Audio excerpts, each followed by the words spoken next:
Philosophers in their writings, as well as ordinary men in their everyday lives, are accustomed to make a sharp distinction between the animate and the inanimate, between mind and matter.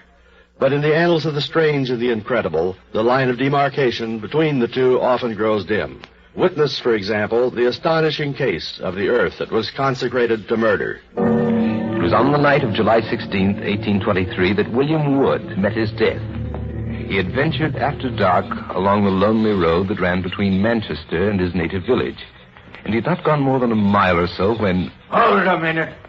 Well, what is it you want? I think you know what we want. If you're referring to my purse, I'm afraid I must disappoint you. You hear that, men? Well, perhaps we can make him change his mind. Let him have it now. For all his courage, William Wood was no match for these three ruthless men. In less than a minute, they had pinned his shoulders to the ground and were rifling his pockets of everything they contained. I'll be able to identify you, every one of you. Well, in that case, perhaps we'd better make sure you don't. Harry, give me that club you're carrying. Oh, for God's sake, man. Don't! No!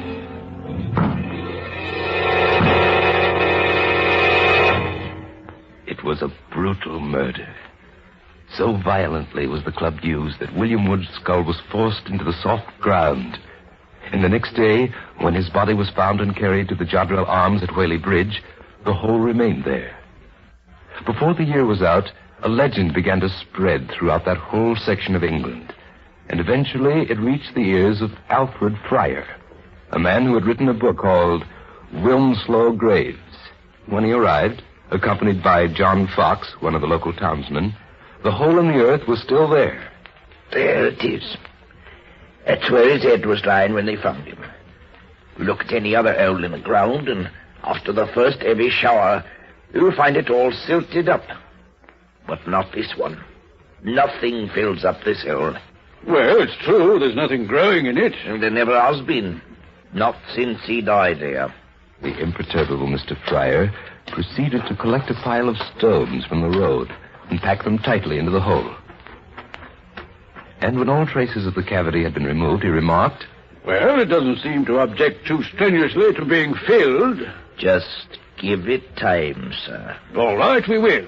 Let's go and have a glass of ale. And then we'll come back and see. It was just an hour later that John Fox and Alfred Fryer returned to the spot. Good Lord!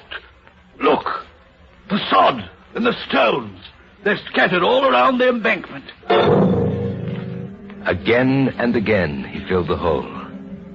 And again, its contents were mysteriously ejected.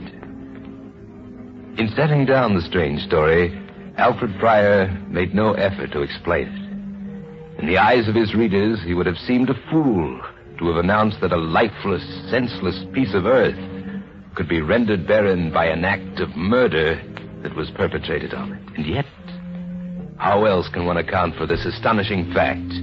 A fact incredible but true.